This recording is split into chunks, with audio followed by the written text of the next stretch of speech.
All right. Hello, and welcome to another episode of Improperly Packaged, a show where we unbox topics related to movies, TV, games, whatever. I'm Jordan. With me is Luke. How you doing, Luke?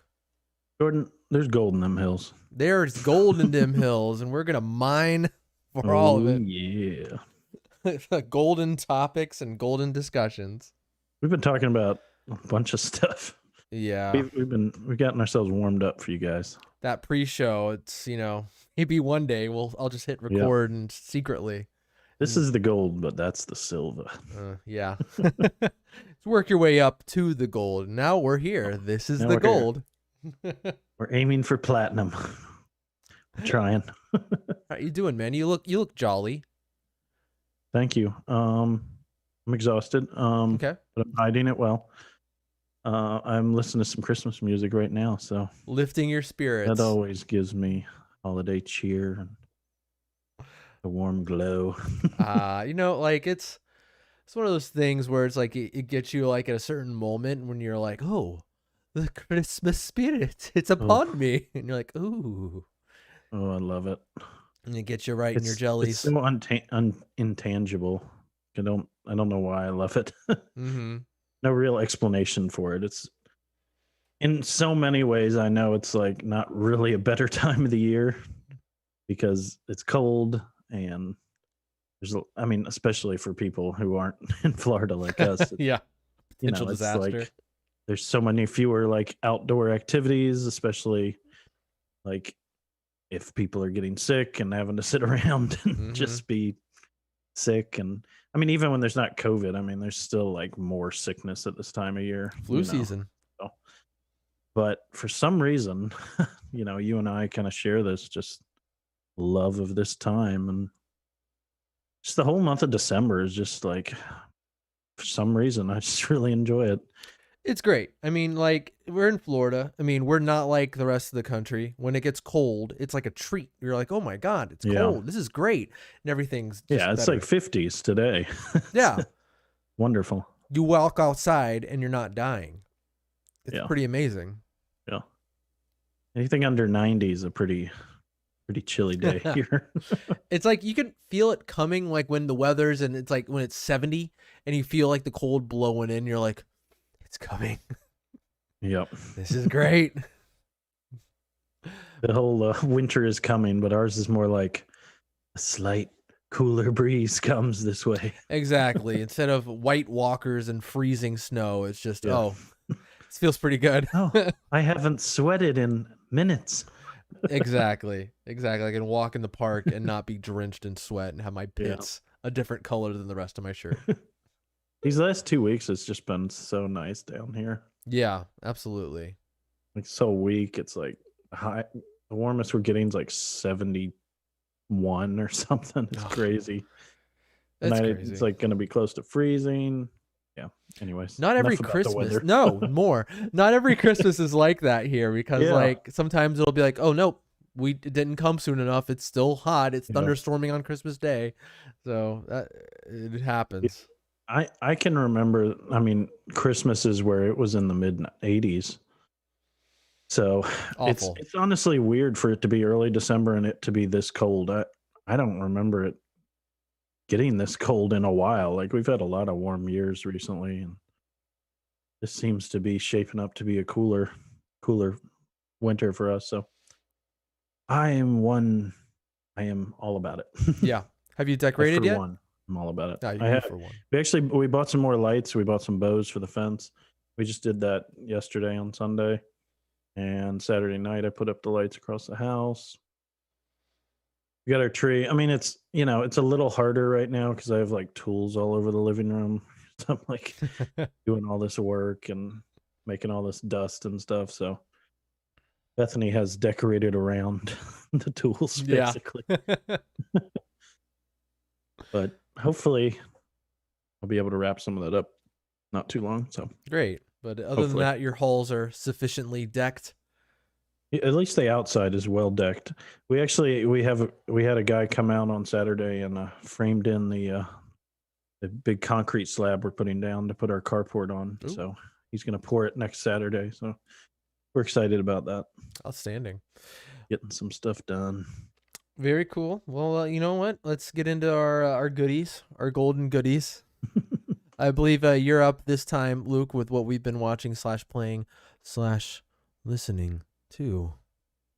Oh boy. Man, there was a song I found, but I'm not finding it now. It was so I have this Christmas list. I was going to mention it to you before we started. I have this Christmas list that I just like for fun put a bunch of emojis on it. What? So, as I said, we had switched over to the Sonos, so the Google works with the Sonos. So I'll tell Google to play my music, and that's been the only playlist that's ever playing on my Spotify right now. It's like because once that ends, as you know, it just starts playing songs like it. So it's like Yeah. it's just my Christmas endless infinite Christmas list. So at the beginning is like an evergreen tree, and then there's a snowman, a Santa Claus, a snowflake, Christmas tree, and and then it says Christmas. So every time I ask her to play the playlist, she says playing, and then she like names the emojis out. It's just a silly little thing, but it's funny. She does the same thing because my wife, I have her listed as Amber Williams, and then there's a heart and a giraffe, and so she'll talk about all that stuff. She'll be like, Yeah. Amber with heart giraffe, and I'm like, okay. So, yeah, I don't remember the exact song. Man, there was just this one song. I was like, wow, this is a really good version. There's so many of them. Here, I'll just recommend this. This is like, for some reason, this has like become one of my, I wouldn't say my favorite. It's just one of my more beloved songs. It's the Fairy Tale of New York song. It's kind of a very different Christmas song. Fairy Tale of New York. Yeah, it's one of the songs where I think everyone would kind of recognize it when you hear it, but it's a Irish song where there's a duet, female and male singing back and forth about like going to New York and like the big Christmas in New York, and like they're singing from the perspective of like small town Irish people. So yeah, it's really good. Gavin James does a cover of that song. Gavin James. Really enjoy that. So yeah. Gavin James is such a lovely voice. Yeah. So yeah, I would recommend that. Sure. Liked. Cool, fantastic. I have just more Christmas music, man. I mean, Newfound Glory. They usually come out with a Christmas song around this time of year, and so they came out with a new one called December's Here. It's real fun. It's just kind of talking about how this year sucks, but it's great that Christmas is here, and it's just a fun song. It talks about how he watched Home Alone 1,000 times and Christmas Vacation 1,000 times. It's really funny. I'll have to listen to it. Yeah, it's good. Other than that, something I think is cool is that Sleeping at Last, they have a lot of Christmas songs, but like they'll do like a few like ones you don't hear very often, which is cool. They did a cover of the song from Love Actually. Love is all Christmas is all around us or whatever, and it's just a really fun cover. And they actually do a cover of the Bing Crosby song from White Christmas, the movie, Count Your Blessings Instead of Sheep. And it's just, man, these guys hit me where I need to be hit. But they're real good. I don't think Bing Crosby actually sings that in the movie though. Oh, does he not? It's been a while since I've seen Fred it. Astaire, is that the one that co-stars? Fred Astaire's in it with him, and I think it's when she like, oh, what you doing? I'm just working on this song. Oh, you're right. It is them who sings it. Yeah. Yeah. He gets her the glass of milk. Yeah. Yeah. By the fire. That's one of those movies that's like, there's so many of those old ones like you and I have talked about, like, what is it, The Lodge or something? That not great old Fred Astaire Christmas movie. Was it Holiday Inn? Holiday Inn, yeah. Yeah, I do not like Holiday Inn. Yeah, like there's a lot of those I don't really like, but White Christmas, there's parts of that movie I don't like as much. There's a lot of dance numbers. I'm like, this has no business being in a Christmas movie. It's like with a lot of these old movies, I feel like they are like, okay, we're gonna write we have all these songs that all these performances we want to do. Yeah. We're just gonna cram them into this movie, even though It's What like are they they were doing here? inspired by stage shows a lot, and they feel like Yeah. they have to keep it like that. It's like, this is a different medium, people. Yeah. And so there's a lot of stuff that doesn't move the plot forward like at all. Yeah.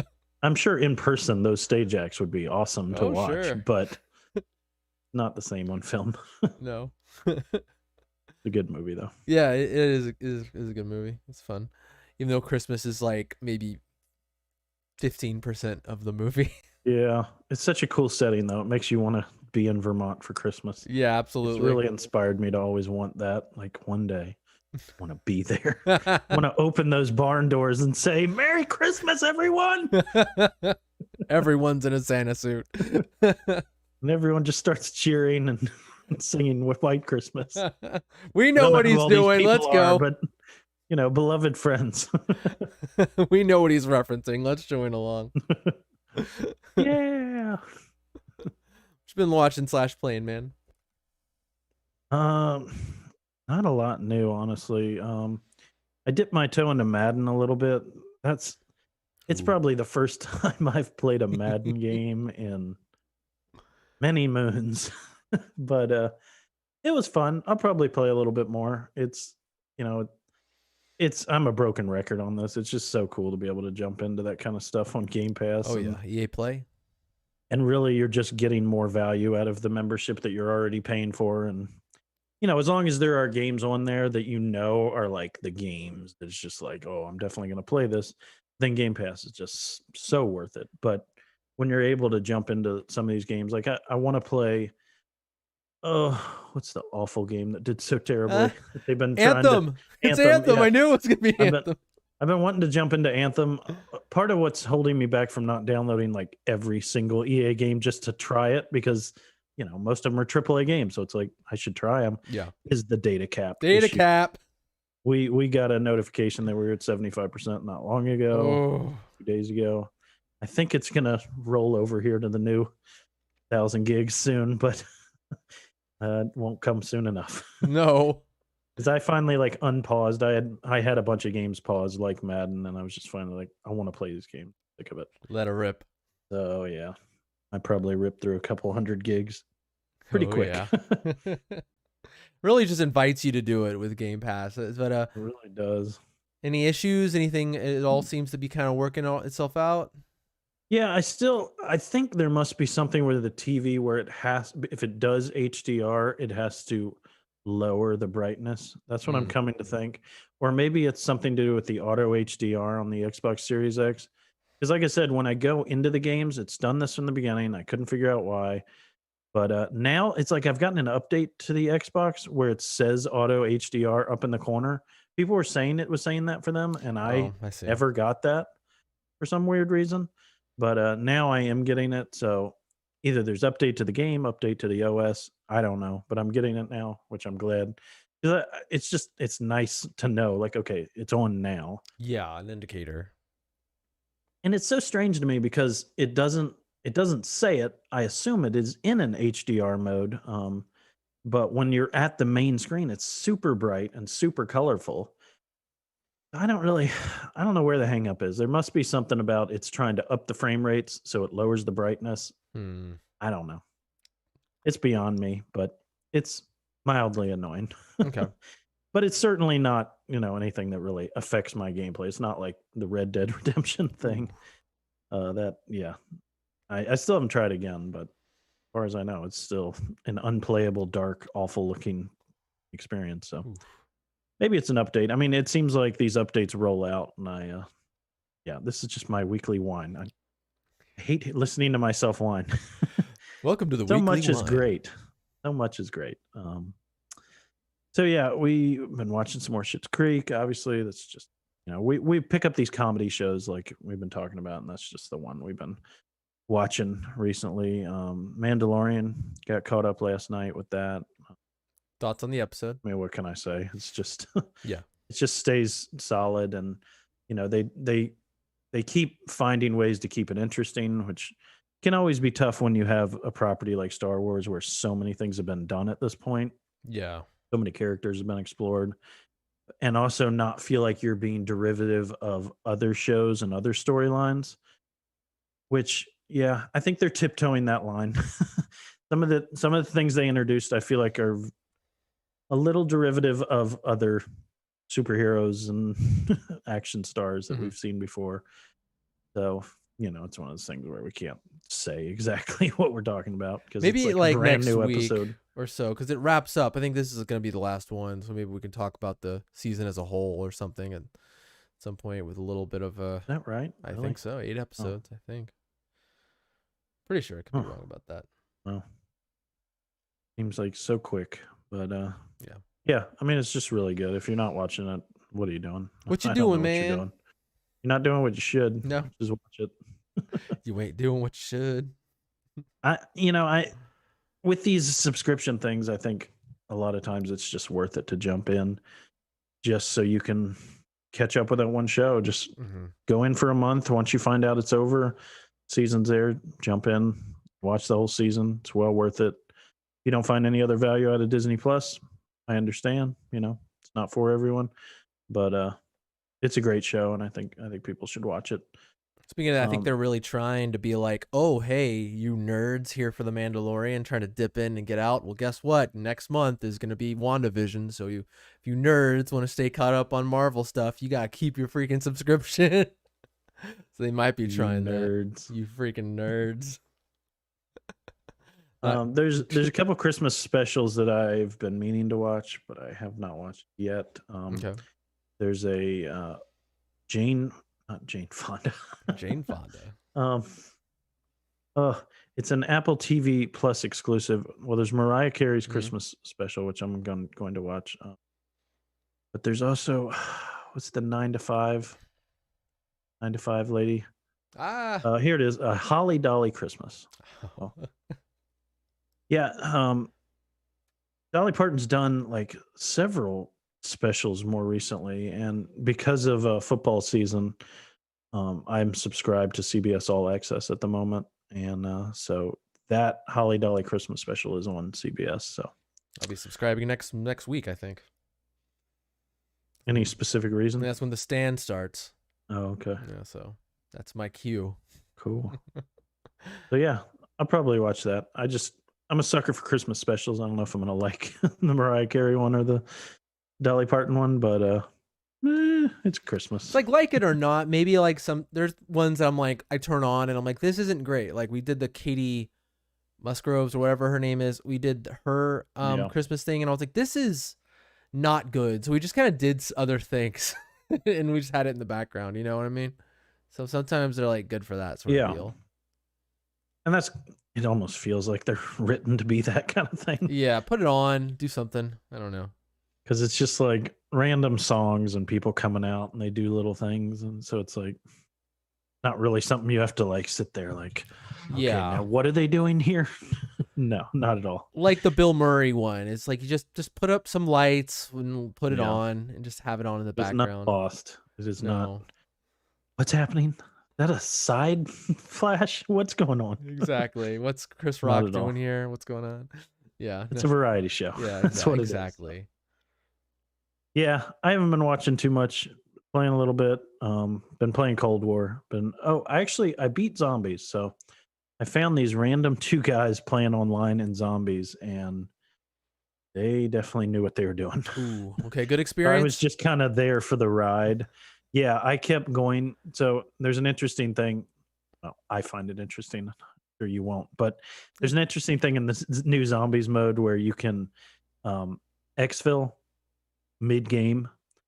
So typically, zombies has just been you just go, and there's like different story things, and sometimes depending on the game, you can actually beat it. Sometimes you can't, but typically it's kind of unknown. There's like this mystery about, is there an end to this? Is there like actually a mystery you can solve? Yeah.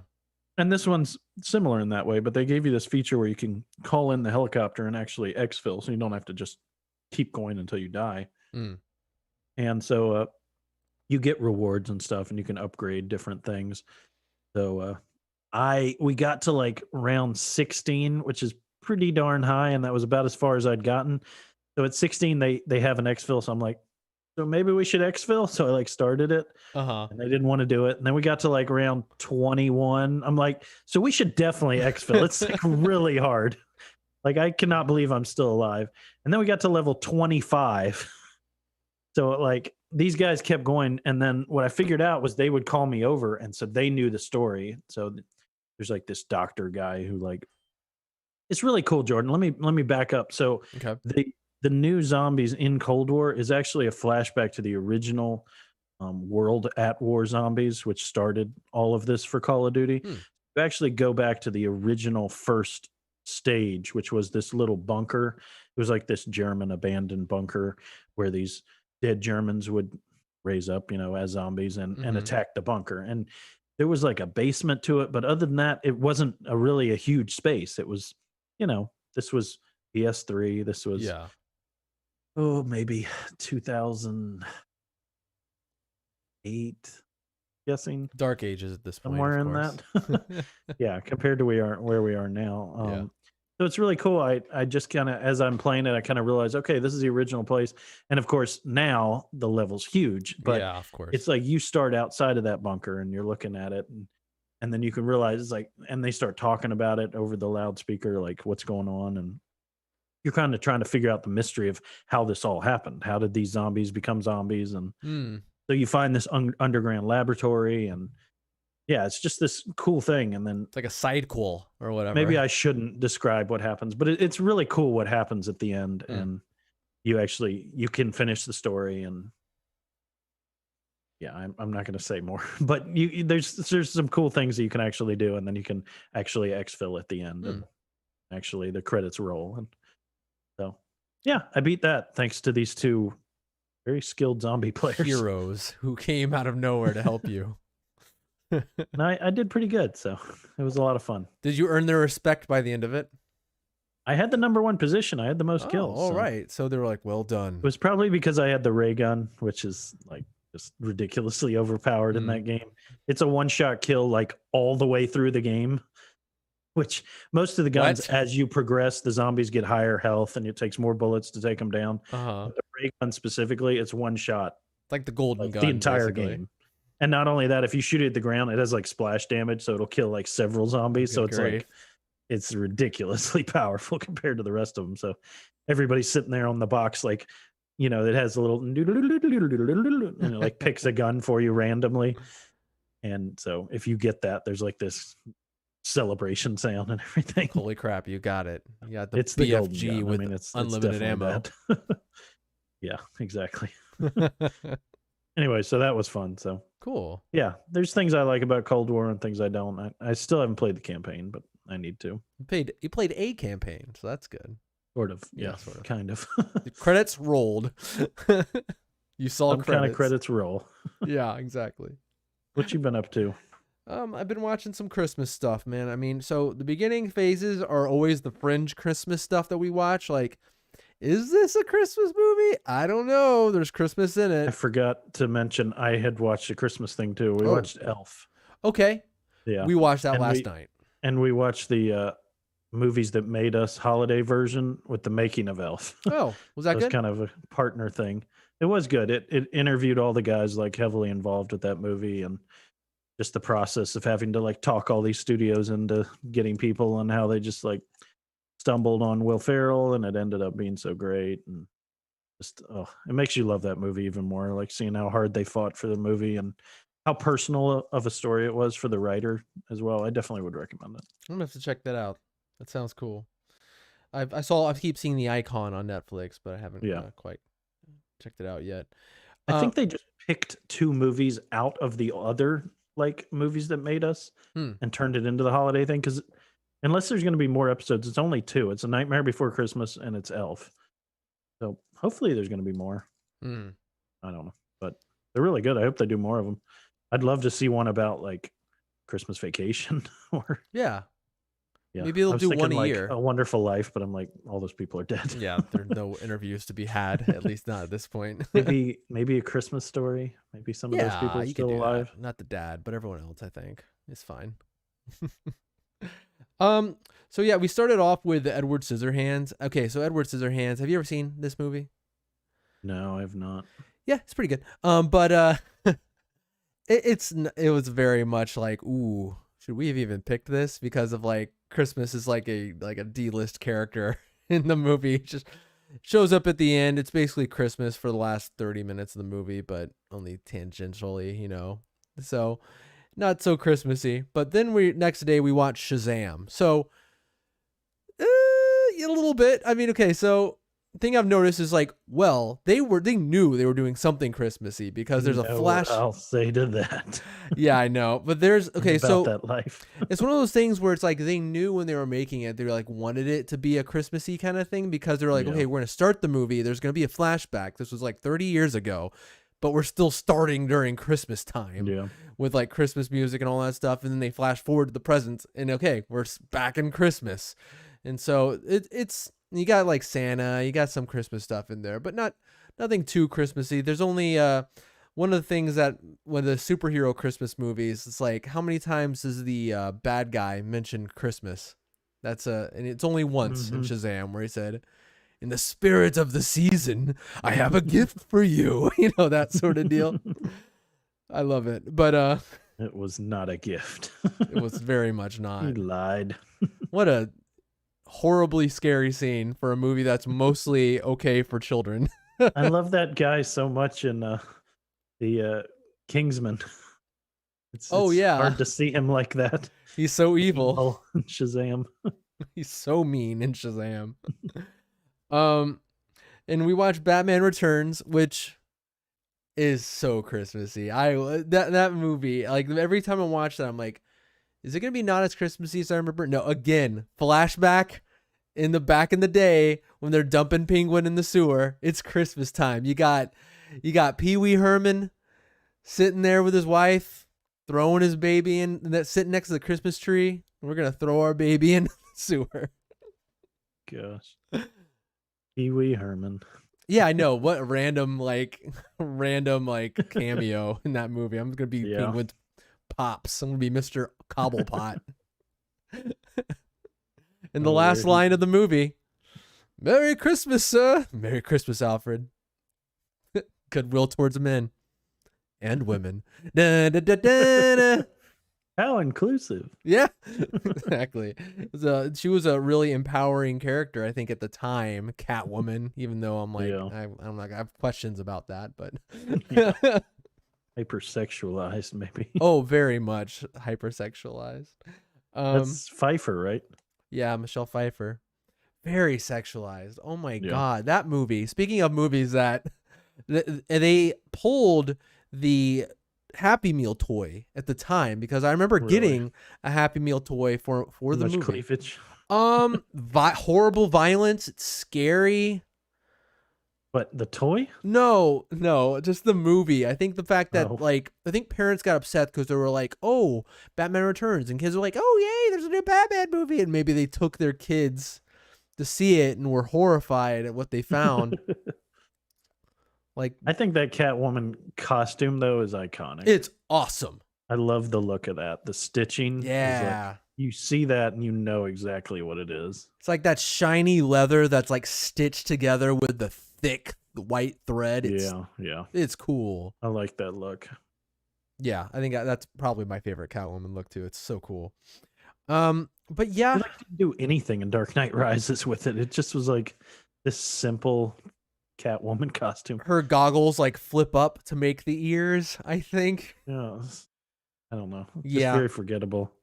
Absolutely. And I don't know how much further they're going to go in the new Batman movie with Catwoman, but definitely not going to top Pfeiffer's. Yeah, I doubt it. Yeah.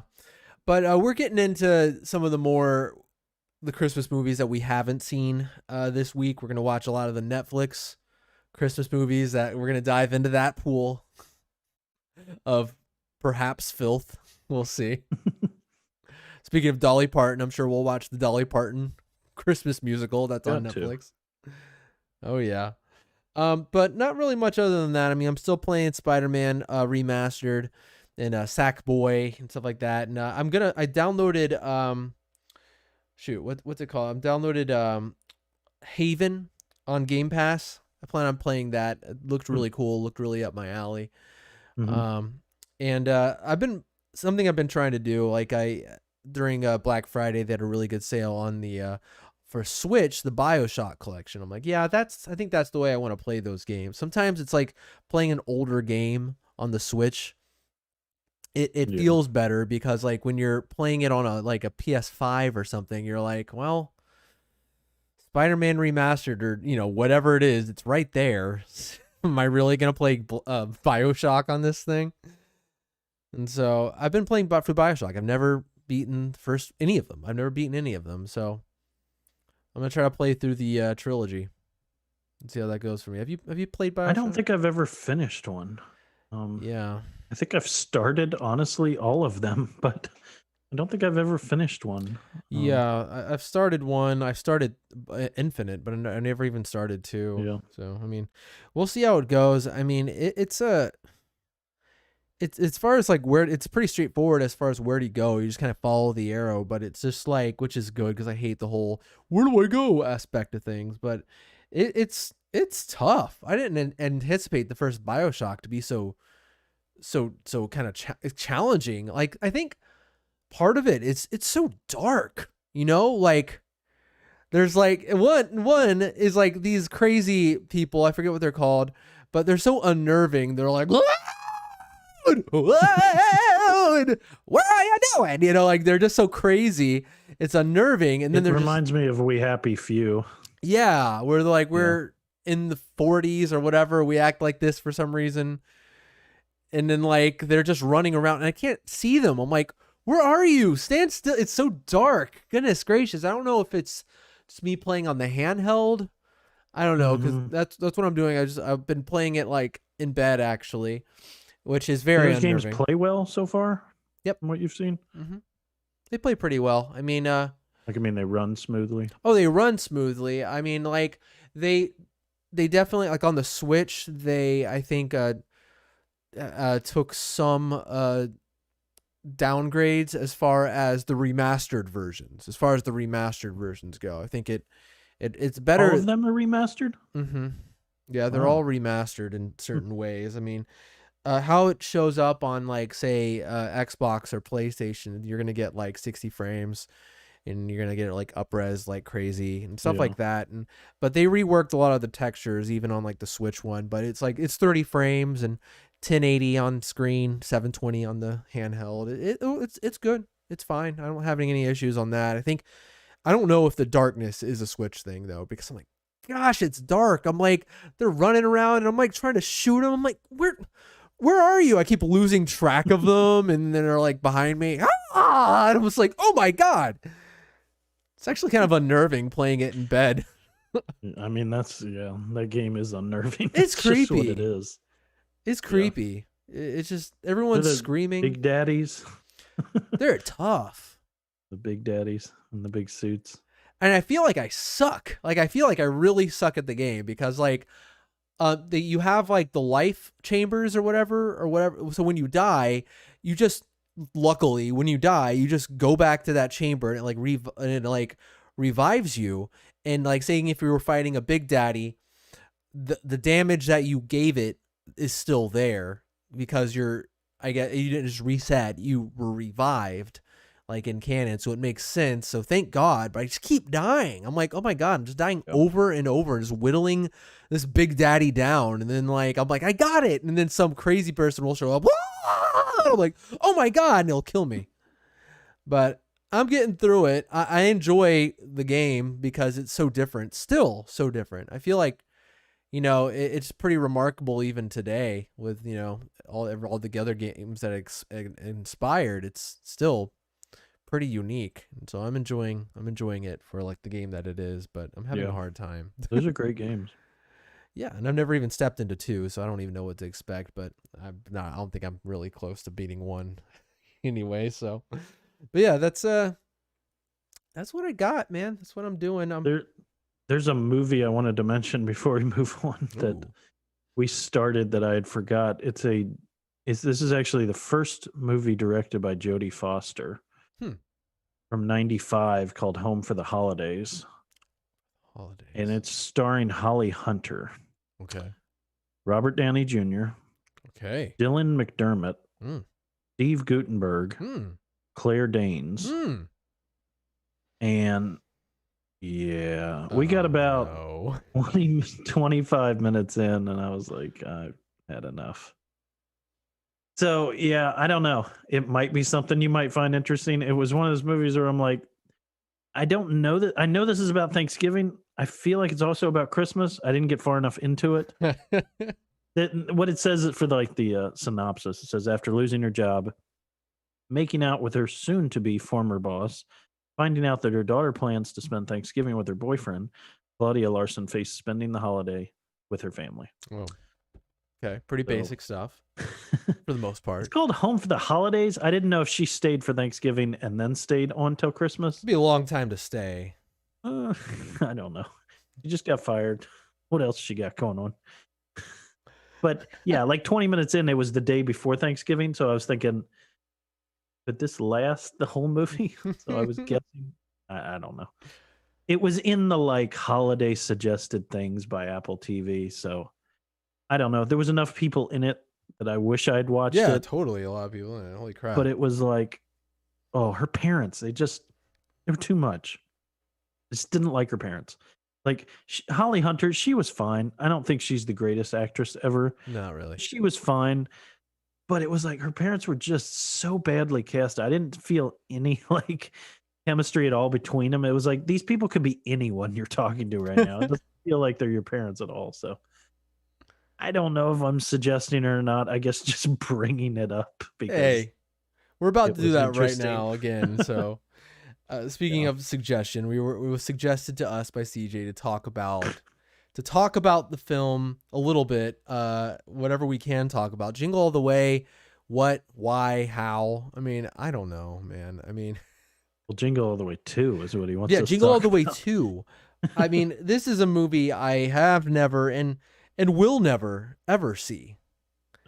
I mean, okay, so it begins and ends with starring Larry the Cable Guy. Yeah. I'm sorry, I am not a fan at all. I find him not very unfunny, and I just I think one of the things I like least about him, it's not my kind of humor anyways, but the fact that he's not actually like a truly country southern person, Oh, is he that not? that's all an act, I Oh, think makes me really not like him that much more. oh, Like, I mean, we live in the South. Like, I know plenty of people like this. You know, I have family members like this. Bethany has family members like this. So do you. Like, yep, we know these people, and I have no problem with country people who are out in the country hunting and fishing and all that. Like, I enjoy a lot of that stuff. But it's like for someone to put on the act, and I feel like it's very derogatory of country people. It's yeah, just they're there's so much I idiots, don't like basically. about it. Yeah, it's like at least you should be like an Alabama boy. Like you should be like that if you're going to be derogatory of that. At least that's what I understand of him. Maybe I'm mistaken, but my understanding is this is completely he found out that people really connected with this, so he just kept doing it and formed a career around it. And Ugh. that just feels dirty. I've always thought that about him. Yeah, absolutely. And like the thought of just like I've been in situations like in a family gathering and like a movie is on like a Delta farce and I can't even be Yeah. near the television. I'm like, this is awful. I can't. But the thought, okay, so here's the synopsis of Jingle All the Way 2. His name in the movie is Larry. That's kind of how he's always cast, though. Doesn't he always play his Himself, character and he's cable guy? contractually obligated to say "get her done" at least once in whatever it is.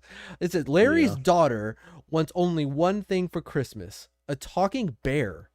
His daughter's stepdad intends to make sure that Larry can't get one. Okay, so he has an antagonist in the stepfather who's played by a person, and I guess he's going after. But so it's sort instead of Sinbad wanting the same thing, he just doesn't want him to have it. I guess. So they went in a really original direction with this sequel. Oh, of course, it's the same movie, but They like, found a whole new angle.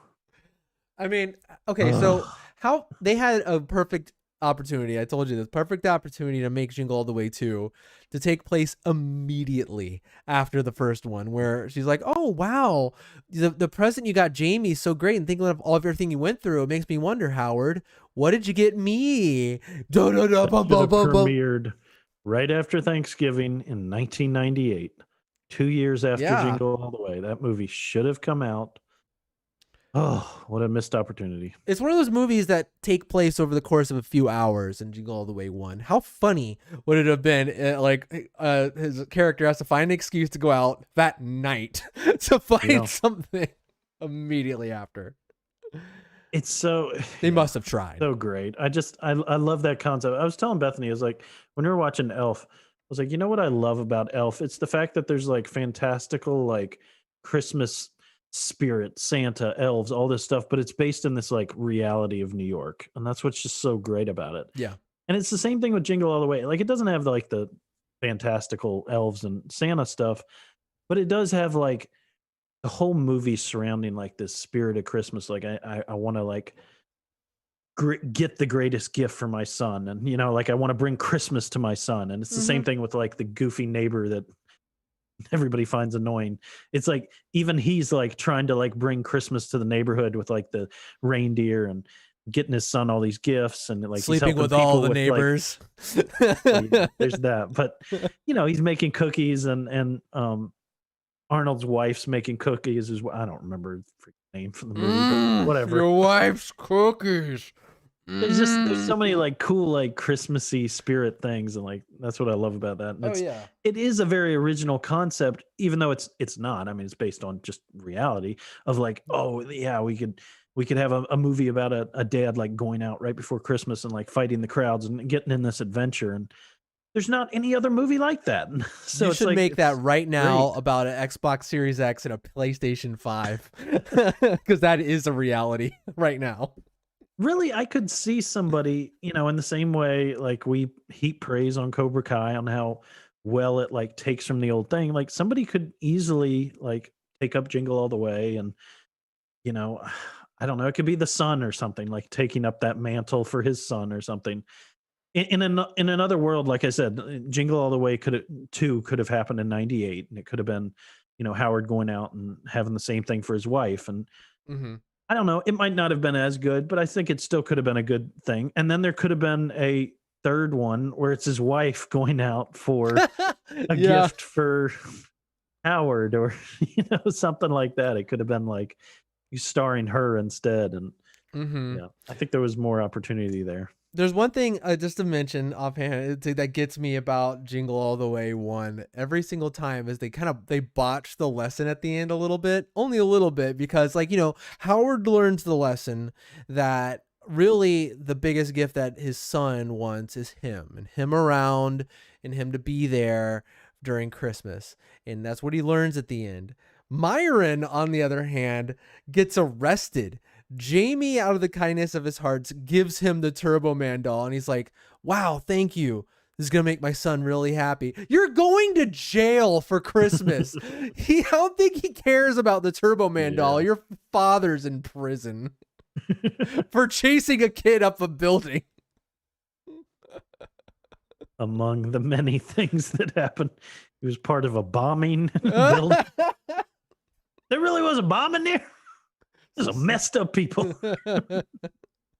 Exactly, but it's funny. It's neither here nor there. It's one of those things that I laugh at, where, you know, he shoots his hand out of his little one of his Dementor outfit or whatever, and it's like back. I'm like, wait, how did that work? I don't know. Sorry. They made Sinbad look like he was the bad guy, but let's be honest, like Howard was right there for all that. Oh yeah, they were hitting each other, and they were both doing pretty terrible things to get Turbo Man doll. I did not mean for this to take so long. We have actually big. It's such a great movie, though. It is a great movie, but anyways, on to the main event. This is bum. Indeed, I think this is huge. I think this is probably one of the biggest movie news that we've discussed on this podcast, I think. So many emotions about this, Jordan. Absolutely. And I think there's a lot of people with a lot of different emotions out there about this. A lot of good feelings, a lot of bad feelings, a lot of both wrapped up in us, I think. So yeah, basically depression is my name for this story. The Great Depression. It just brings depression to me. It makes me so sad. Let's say what it is. So basically, WB and HBO are kind of I have it on the website right here. all right. Great. Introducing same day premieres. Same day premieres. That sums 2000. it up right there. Yeah, 2021. Stream new movies the exact same day as Yeah. theaters at no extra cost. Take that, Disney Plus. Yeah. 2 subscribers premiering throughout 2021. Movies and release dates subject to change. Each movie will be available on HBO Max for 31 days from its theatrical release. This is crazy. And they have like a scrolling thing of all the movies that are coming. Yeah. And this is all starting with Wonder Woman that's coming, in a few weeks on Christmas Day. I mean, And probably Dune not too long after that. Dune not too long after. I mean, it's like, yeah, it's off now. All it is now is just kind of these are all WB movies, of course. These are where it's happening with WB specifically, who have made this deal to say they'll probably space these out just to be like, hey, we're not going to do them all at once. You want to hold on to your subscription. But yeah, these are movies: Godzilla versus Kong, Suicide Squad, In the Heights, Tom and Jerry, Dune, Matrix 4, Mortal Kombat. Like a lot of these movies we haven't even seen a trailer for. Space Jam: A New Legacy. Yeah, I mean, holy crap, man. This is it's going to be a while, I think, before, like, it's big no matter what, but it's going to be a while before we understand how big that it is. There's a lot of uproar. Yeah. Is it the first domino? I think is the biggest question. Yeah. A lot of people are seeing and I it feel that like way. it could be, it could not be. Yeah. If this vaccine, which literally they're talking about this week, Mm-hmm. they're having the hearing for the FDA. So if it gets approved and that starts going out, things could change in our whole society pretty quickly. Yeah. Would say like within the next 6 months. And so HBO, I could see if all that change happens, could be kind of looking like the fool for having done this. I mean, not that that means that theaters are going to come back, but it could. There's a chance.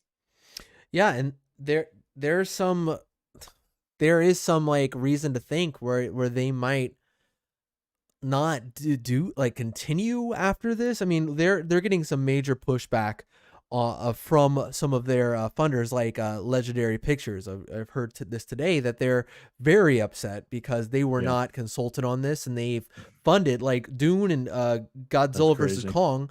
They funded like 75% of those movies, and this has happened without their permission, and so they are very upset about this because I don't know, it is a crazy move, and I don't know really honestly.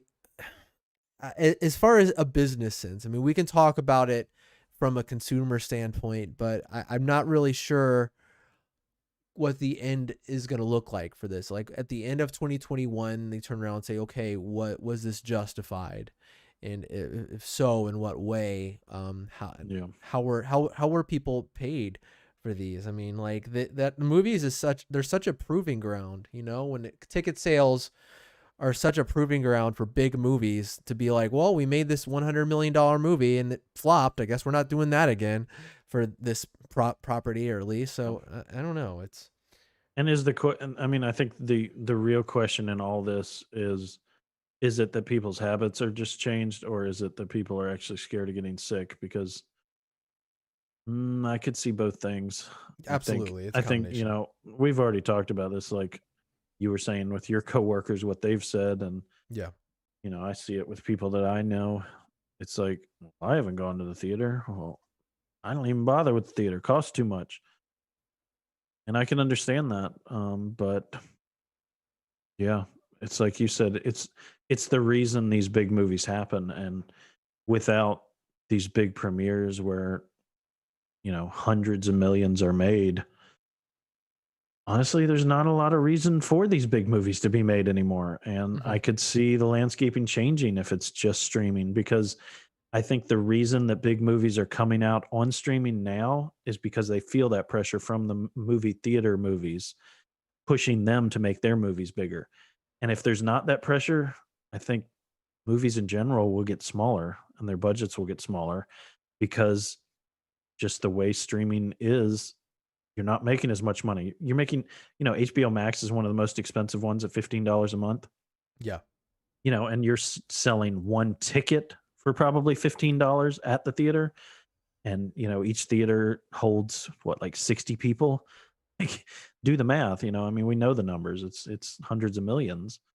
When a movie like Avengers can make over $200 million in 3-4 days, like that just it can't even compare to streaming. So I don't see any way you could design a system in which you could facilitate 10 years of Marvel movies building up to these massive movies with all these stars that are demanding God knows how much each one of those people got, Yeah. making those 4 Avenger movies. So yeah, I think that's the scariest thing to me in general is just movies will change altogether. Like, it's not just that we will miss the experience of going to the movie. We may not get those movies like at all because the financials just won't work anymore. And so it'll have to be smaller, you know, like I don't even know if something like Wonder Woman would even work in, 5 years from now if it's all streaming. I'm just guessing here, but I Yeah, exactly. We don't don't think know. there's enough money in it. We're not in the middle of their board meetings, but yeah, I mean, like thinking about it, like say if Disney Plus were to go this route and every Marvel movie is now going to be day and date on Disney Plus, and it's like in this scenario, say like every adult in America has a subscription to Disney Plus, like every single one. Then what incentive is left? Like everyone already has this. We're rich. We have a lot of money. We have the money now to do it, and we can make all the $100 million movies we want.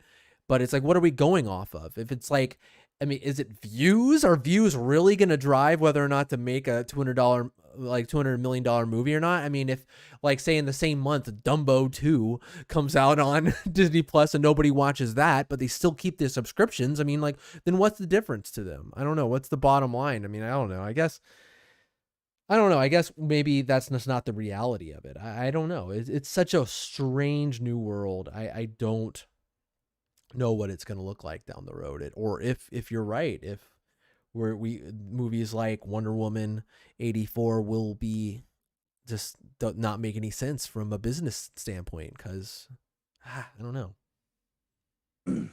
I just don't think. I don't think even if they do have a lot of people streaming and a lot of people who have accounts, I still don't think they're going to be making anywhere near the amount of money they'd be making if they were premiering with these huge premieres. So I'm curious to see what you think about this. I've heard many takes on this. Someone I think has a pretty nuanced take on it. It's a reviewer that I very much enjoy, Chris Stuckerman. He has a pretty interesting nuanced take on it where he's saying, well, maybe in the long run, theaters will stick around, but ultimately change. It'll become a more of a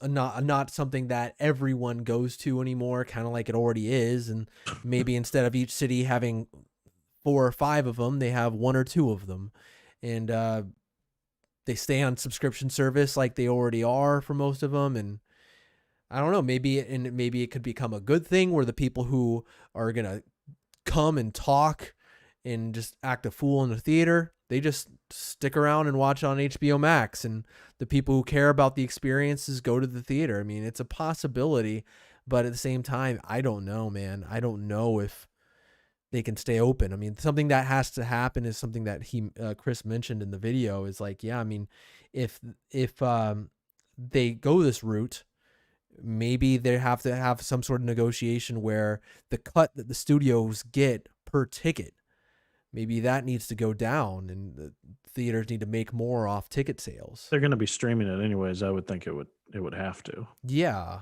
The exactly. theaters would not be willing to give them such a large cut if it's not exclusive. Yeah, exactly. Why would we give you all this money to play this movie here when you can people just get it on their home and on HBO Max or Disney Plus or wherever the case may be. Which that's another conversation entirely. It's like HBO and like Disney, they own like a lot of these, like obviously Disney is an entity in and of itself, but like WB and HBO, they're in cahoots. They're one and the same pretty much. I don't know where that leaves a company like Netflix in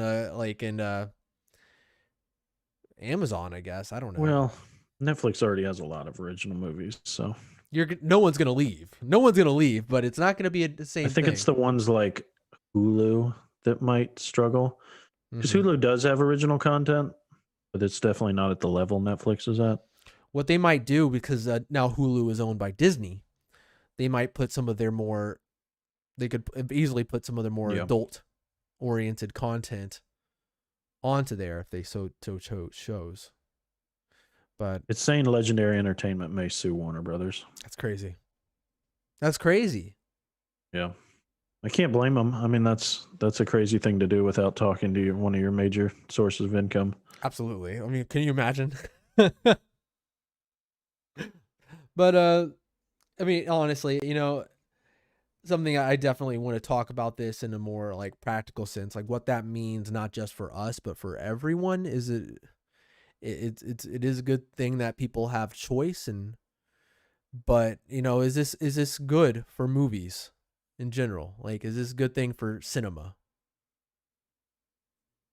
I definitely don't think so for the reason that I said. I don't think that the larger movies that we want to see, the Star Wars, the Avengers, the DC movies that we are hoping to see again, like, I mean, I was hoping before this that maybe, what is it called?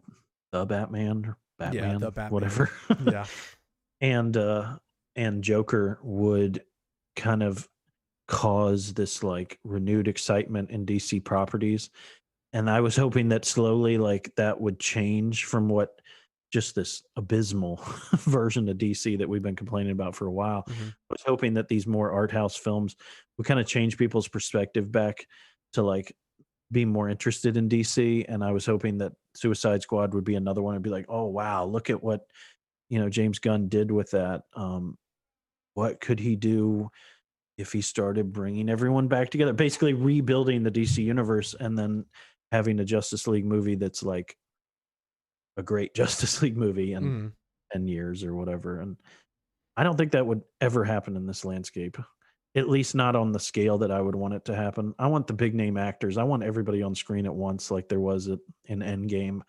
I think Endgame, it's not for it's the type of movie that's not for a lot of people. So I'm only speaking to my opinion. So I understand that it's not this big of a deal for other people.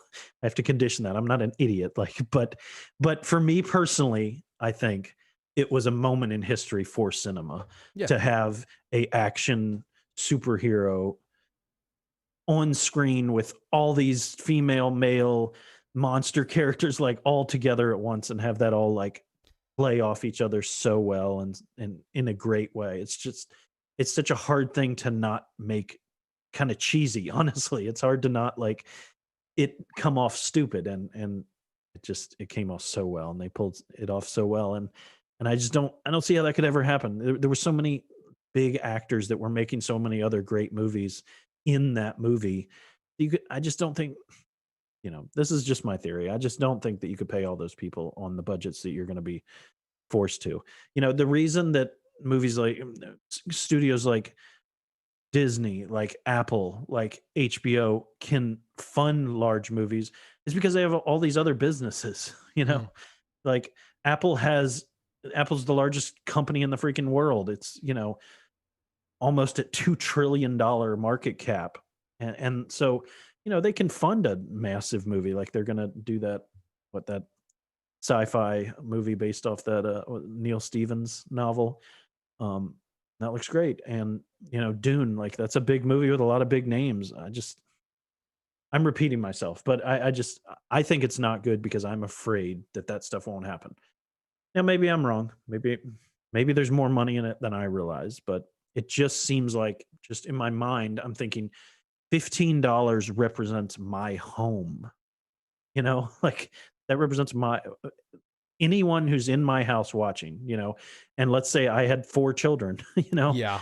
like Hmm. that $15 represents all of us. And then, of course, multiply that out across our city and our state and our country. And the numbers just don't add up compared to Hmm. and obviously the landscape has changed because a lot of people don't go to the movies anyways. But let's say 10, 20 years ago, when theater attendance was up more, the budgets were a lot different. So Yeah. I I think mean, I've conveyed my point. I think if it got to that point that you're talking about, when it's like, oh, these movies, we can't justify them, I think something else would have to give, because I think at that point, the demand for the movies, I don't think they're going to go anywhere. I think people are still going to be like, okay, where's Star Wars? Or okay, where's X-Men versus Avengers or something like that? People are going to be like, do we just not get them anymore? Is that what this is? And then maybe they're That's what going to I be like, think's going to happen. it might. I think we're just not going to get them anymore. They I might. think there's going to be a lot of great movies that come out, but they're just going to be smaller scale. Yeah. That's my guess. I think that, at that point, I don't know if it's going to be like, well, what are you going to do? Unsubscribe to our platform? Like, they could very well do that and be like, what are you going to do? Just not have Disney Plus? No, you're going to keep that thing because you still want to see whatever it is, Moana 3. But at the same time, I do feel like they're going to see people who are demanding these things because they've already given it to us. And, instead of being like, nope, no more, they're going to have to do something. I don't know what that something is going to be, but if like they can't make a streaming service $200 million superhero movie, I feel like, they're going to have to be finding a way back to, whether it's them giving like whether it's these companies like helping theaters get back on their feet after 2021, whatever the case may be, because it might be in their own best interest to do so. Yeah. But either the only way, other thing I could think is maybe these actors aren't able to demand the ridiculous rates that they were demanding before. Yeah. That would change the whole calculation. Absolutely. If people aren't making enough, writers aren't making enough, directors aren't making enough, you can't make movies without these people, and there'll be strikes. There's been strikes before, and there can be strikes again if people aren't getting their fair shake. If the deal's too good, then something's got to give eventually. But we'll see what happens. There can't.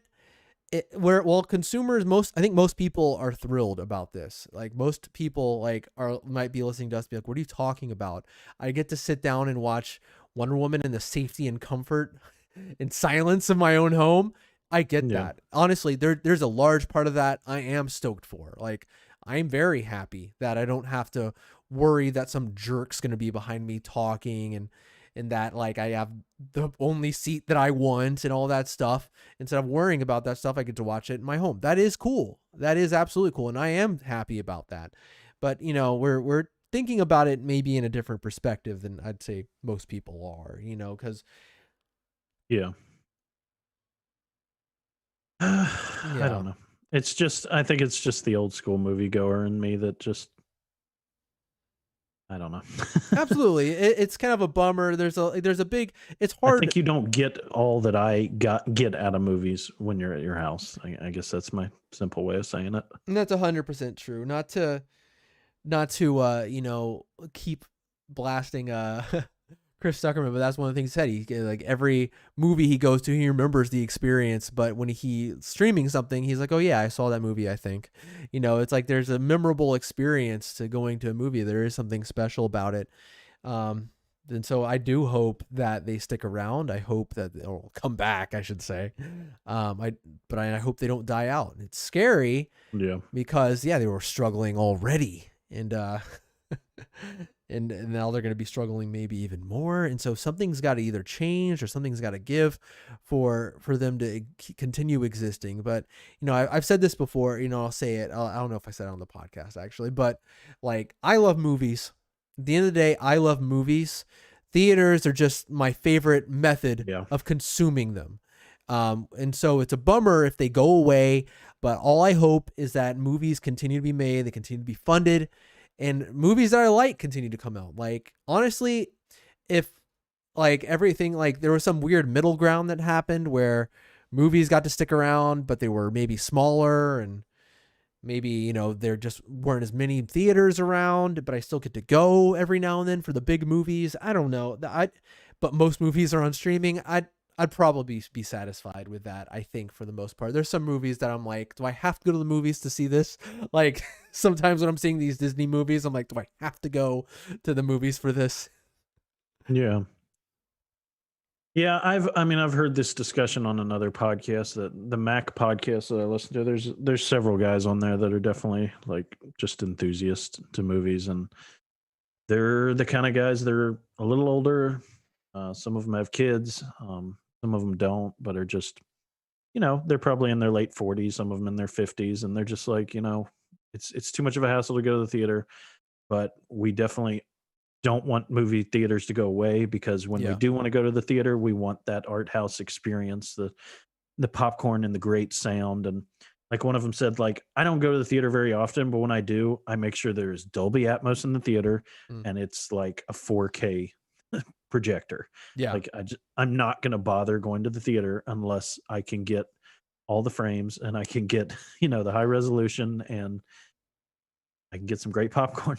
So I think, Yeah. his argument was that, kind of like you said, fewer theaters, but not only that, like these theaters would be classier joints that would attract, probably a higher ticket price, but you're like paying for it because it's like super clean, nice, really good sound, like Dolby Atmos experience, which I don't know that I've ever been in a Dolby Atmos theater, which sounds awesome. I have I neither. would love to do that. Be amazing. Yeah, it seems like, I don't know why Atmos didn't come around years ago, because it's such a cool idea to be able to hear things above you as well. It's like, Hmm. well, of course, that's a whole dimension. Like, when are they going to have like Dolby ground most? Oh, it's coming. Yeah. That would Like, be awesome. there's no reason why it couldn't be also like in the floor, like the aisles, like on the floor as well as like next to you. So yeah, like make our experience worth going to, and Yeah. maybe it'll at least change. Maybe that would change it enough to, like you had kind of said, attract that core audience to where you can still stay open and, have a business. But you Make it a lose the people that premium aren't as experience. serious about it. Yeah, like I've always thought that there should be a headphones option for movie theaters. They need to do that one day. I know we're talking about like great audio, but for people who are like, no, I don't want to be involved in anything else that anyone else is talking about inside the theater, that I wish there was an option for those people. And so, yeah, I mean, it would be interesting if like theaters like There should Lesson, be a talking section. yeah, right, like a box they could all go in the hell of their own making. Like a plexiglass area. It's just like, have at it, You're people. going to the talking section. I mean, Yeah, the chair just like moves when you talk too much. Now escorting you to the talking section. I think someone who's going to see a real boom on this, if this is a trend that continues, of course, I mean, it's hard not to speculate this kind of stuff because this is such a big thing, but it's very possible that it might be just this. It could be just 2021, just Warner Brothers movies, and Disney's like, no, Black Widow's going to theaters. It could very much, that could happen still. We'll see. Yeah. We have so many people behind the scenes who are not happy about that, who don't want to make, I mean, obviously I was watching my clock saying, okay, when's Christopher Nolan going to say something? When's Christopher Nolan going to say? He just said something. He's pissed. So, I mean, Yep. you're going to get stuff like this happening. So, Is his stuff with WB? yeah, he is Warner Brothers. Yeah. And so he's furious. And so we're going to get stuff like this happening. And so we're going to see if it's just kind of that's right. Dunkirk. I remember that. Yeah. Yeah, and so we'll see what happens. But an interesting byproduct I think might happen if it does continue is I wonder how television sales and sound system sales are gonna how are they gonna do from this? Got us buying stuff. Yeah, us staying at home, we're like, geez, I kind of want this to be a little bit better, and so we're gonna see some Ugh. big screens being sold. I never talked to you about that, Jordan. It's so good. The last we talked about, I just told you I was going to pick it up, and Yeah, I've got it all set up now. And like the Xbox, I made sure and like checked the Dolby. I actually had it. I feel like such an idiot. I'm always like the nerd who like loves computers and technology, and I can't remember if it was the Apple TV or the Xbox. I had not gone in and like made sure it was sending out. Like, I think it was the Apple TV. So for some reason, it won't let me go to like Dolby Digital, but it will like just let me do like a full bit stream out, which is like even better. It's like it sends out full multi-channel audio, like right to whatever it is. In this case, it's like through the TV to the like what is it called? It's it's like it's even better than like the optical connection. It's actually Arc. through an HDMA. Yeah, it's the Arc E cable. Um, so yeah, it's like it just sends like the full bit stream to Mm, Dolby or to Sonos. Says here you go, and yeah, I was like, why have I not done this? that's I so didn't yeah. realize I wasn't getting like the full effect, and yeah, it's so great. Especially like even the games sound so much better. It's insane. Mm, You drop into Warzone, like you can hear like people shooting behind you, and that's so I cool. haven't had a surround sound ever in my life, so this is actually the first time, and it's really great. It's definitely different for like playing games because you kind of feel that sort of like that in the movies, but when you're playing games, you're like Yeah, interacting with it. It's such a cool thing. and you actually can like turn like, oh, I need to respond to what's happening over here Mm-hmm. instead of just being like, oh, it's to the left. It's like, no, this is actually behind me. Really cool. You know something really annoying? This is a side thing. I think we're pretty much said most of what we need to say about Warner Brothers and all that stuff. But it's just an annoying thing about my TV. Like so there I can't get gaming HDR on every HDMI input. So for instance, there's only one port on my television that supports 2.0 HDMI. I think 2.1 is Mm. what you need to do 120. I don't have Yeah. that. I have 2.0. But that's what you Uh-huh. need to do 4K HDR gaming. Right. And so I have my PS5 connected to that. Unfortunately, it is also the ARC port. Oh Lord. So, well, guess I'm not using that. And so I just use optical That was cable, which that sucks. was one thing I was thinking when I plugged it in. I'm like, this takes up my last HDMI port. Luckily, Yeah. the like gaming port is separate from the ARC port. But yeah, it was like that's awful what you're saying. But I was also like, this means I can't plug any other inputs in. Like, luckily I don't need it, but if I had another thing, I'd be pissed. Yeah. Like the Sonos takes up that port. It's just that's what's plugged in. I know. And I don't think that having like a splitter or anything like that's like an option. I don't think that would work. But yeah, that Probably would degrade. exactly, or it would suck or something. So It yeah, might not even connect to the ARC that way. that sucks. You know, I'll probably worry about that in however many years when I actually get a new television, but bad, bad Vizio, bad move. But yeah. Yeah, the weird thing. Anyways, I think that about does. I think we've gotten most. Is there anything else you wanted to kind of comment on that? Um, oh, one thing I will mention, kind of, because I was complaining about this a few episodes ago, how I was pissed that like, oh yeah, HBO Now or HBO Max is terrible quality streaming. So thankfully, for these movies and for Wonder Woman, they will be 4K HDR. It's their first offering of 4K HDR. It should be offered for everything. So we'll see how it turns out. We'll see how their version of this is and if it looks good. I don't I don't know why, but I haven't noticed it that bad. My dad had come over and I wanted to show him the sound system, so I played Interstellar for him, and I also played Dunkirk, not Dunkirk, 1917, and it looked really good. So It depends I on don't what it know. is, Yeah, honestly. It's like because HBO's like honestly, so for instance, um Netflix. For me, Netflix is like in regular HD, looks great. It looks fantastic. yeah, And there's nothing wrong with that. Regular HD, no complaints. I don't care. And when it's 4K, I'm like, it looks a little bit better, but I don't see like a huge difference.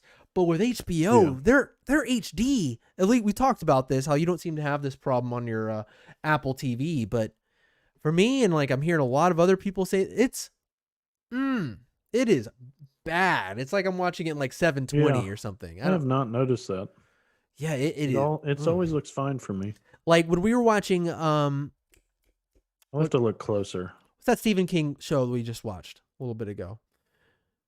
I can't think of it, but whatever. We were watching it. There's so many dark scenes, and anytime there's a dark scene, the compression and the pixelization, I'm like, oh, this looks so. Oh, The Outsider. Yeah, The Outsider. I'm like, it drove me nuts. And obviously, there was that episode of Game of Thrones, The Longest Night or whatever it was called, and everyone was like noticing it for like really badly the first time, but it can get bad. It can get bad. I really haven't noticed that. It makes me want to go downstairs and watch something. Yeah, I mean, what have you noticed it the worst on? Do you have one thing that's like, yeah, this is the worst? 100%. I should try that. The worst example was that Game of Thrones episode. That's why everyone noticed it. That Game of Thrones episode where it's Jon and Night Cometh or something. Yeah, something like that. I don't remember. But it's a big, super dark fight. Yeah, and they're standing there in the darkness preparing for the fight, and I'll try that. And I'm like, what's happening? It's like, is there sun rising? Like anti-aliasing in the darkness? Is that what you're saying? It's like you see this color gradient where there shouldn't be any. It should be straight black against the characters, but you see like this weird... There's like grayness. Yeah, almost like a pixelated sunrise is happening. Almost. It's so weird. And it's awful. And it happens a lot. I will go down there and watch that just to double check. Just to go, oh. But... because it would be interesting if it is like connected to devices too. Like I'd just like to know, you know? Yeah. Like not to brag or anything. I just want to know like what is happening. Yeah, because there has to be a technical reason. I don't get it with any other streaming service. Yeah. Any other. Disney Plus, great. Netflix, it's not great. the internet. Hulu, I mean, we know that. We both have great speed, so it's not the internet. So to me, it has to be connected to the devices. Unless it's just the streaming, but then I feel like I should be having the exact same problem if it was HBO itself. Yeah. That's what's strange about it. Well, whatever it amounts to, whether it's like, wow, it's 4K HD, whatever it is, a better effort would be greatly appreciated if I'm going to watch Wonder Woman on Christmas Day. It's the only way you can watch it if the theaters are still closed. It's not like I can get the 4K Blu-ray the same day. I mean, I might if that was an option, but yeah, no. I'm sure that'll never happen. Never. That would be the thing. We're printing out crazy. We're printing them all out. Not only do you have access to the streaming it, you just own it. You can set up projectors in your front yard and just play it for the whole neighborhood. Subscription or nay. People are just making their own theaters in their backyards. Oh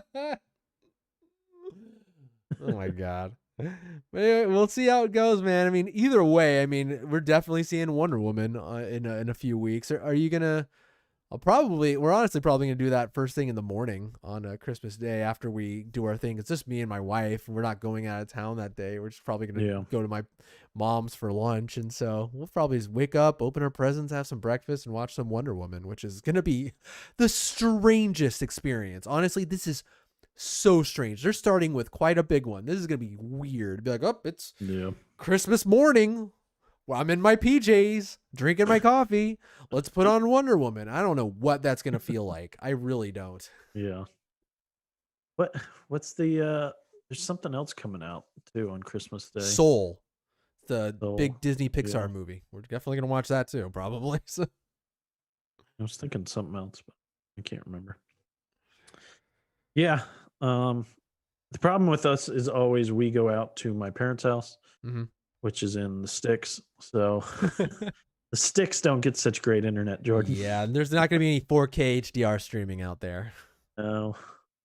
I wish I could download it onto a thumb drive and bring it out there. That would be awesome. You might be able... Could you, like, download it onto your phone? Do they have, like, a download functionality? They don't let you AirPlay with, like, any of those streaming apps is what I found. Okay.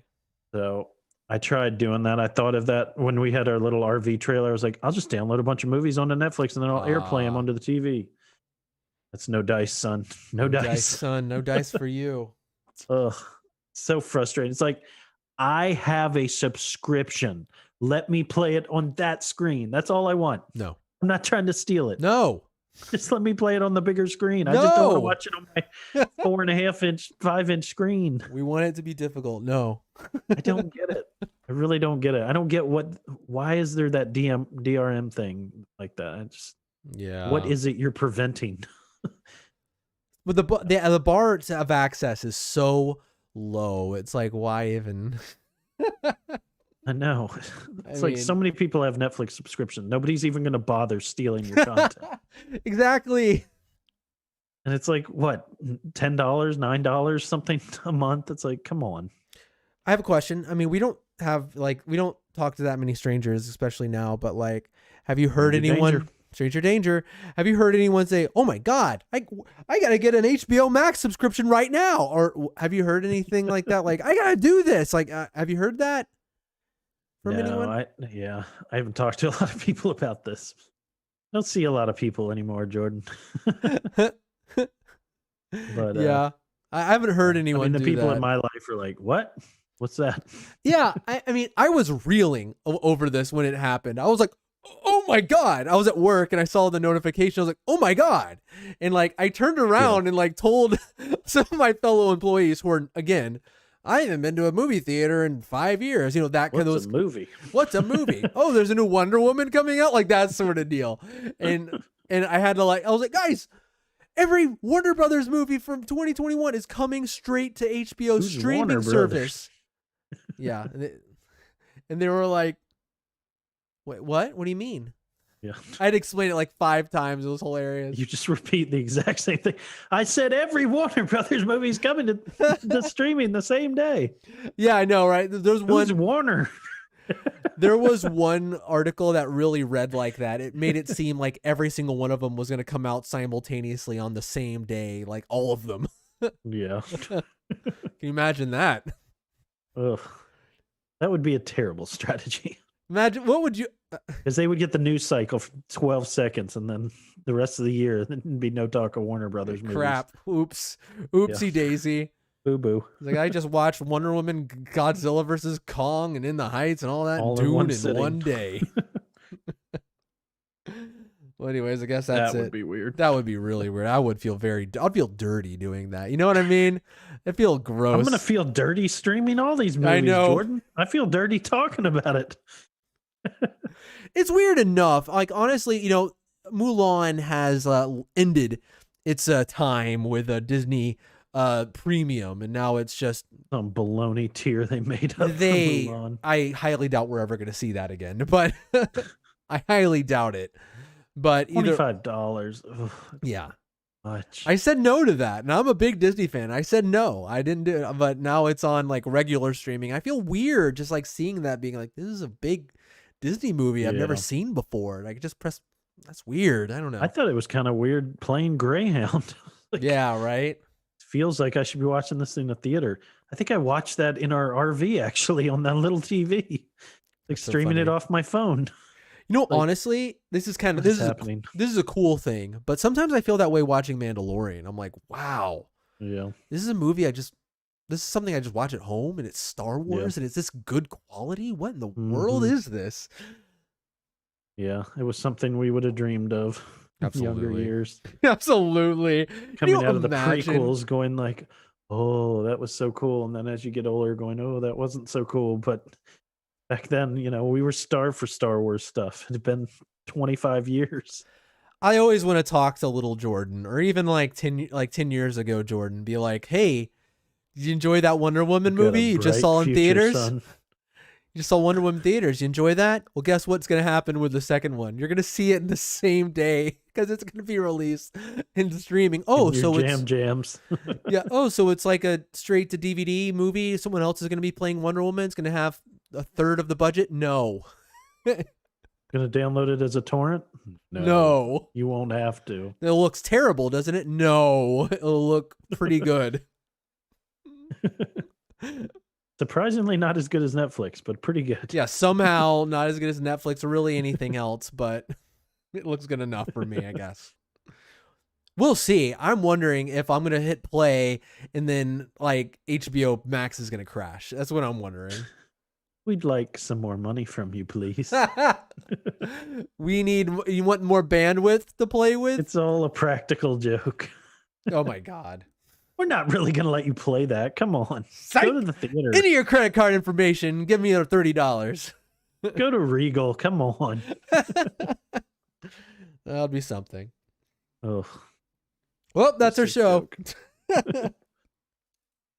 I mean, it's exciting and depressing all at once. Yeah, there is some sadness here. There is an underlying sadness. I remember just like feeling them both simultaneously when reading the article. Like, this is sad, but exciting and sad. I don't know. It's a strange thing for us. where a lot of people just feel 100% excited. Some people, like my coworkers, feel nothing at all. So Don't even understand what you're telling me. who's Wonder Woman? Just kidding. I'm not that bad. Wonder who? Are you gonna watch the Game Awards this week? This week? Yeah. I always lose track of the award Same shows. day that Cyberpunk comes out. I will make my best effort. I mean, I love watching them. Honestly, I forget. I get doing something else and I just forget. It's not about me not wanting to. Yeah. Just remembering to.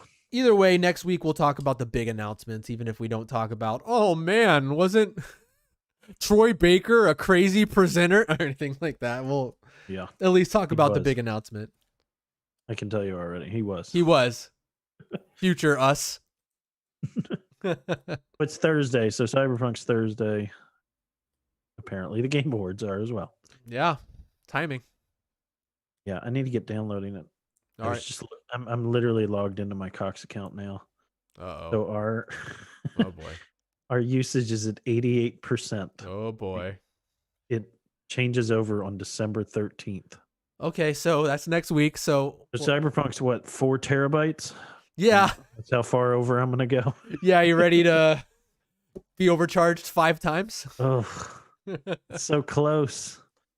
That means to be legal, I have to wait 3 days after Cyberpunk comes out to download it. I guess.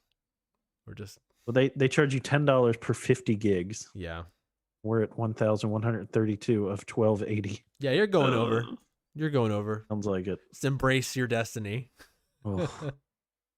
I mean, I guess I could play it a few days late. Oh yeah. I just want to play it so much. I want to be in that world. Yeah. Well, we'll figure it out. So excited. I can't wait. It's coming, man. We need you to play it so we can. I guess if you do it on the 13th, you'll still be able to have some sort of opinion on Monday when we record next week. You know what's funny? This whole conversation we've been talking about WB. WB is publishing Cyberpunk. Oh my god! It's a circle. That's right. WB is in bed with a CD Projekt Red. How about that? Well, yeah. So is that going to be on our HBO Max? I mean, it was Max, right? So it includes games? Yeah, that's right. Exactly. The maximum amount you can possibly get. Maximum entertainment. Everyone gets Cyberpunk for free.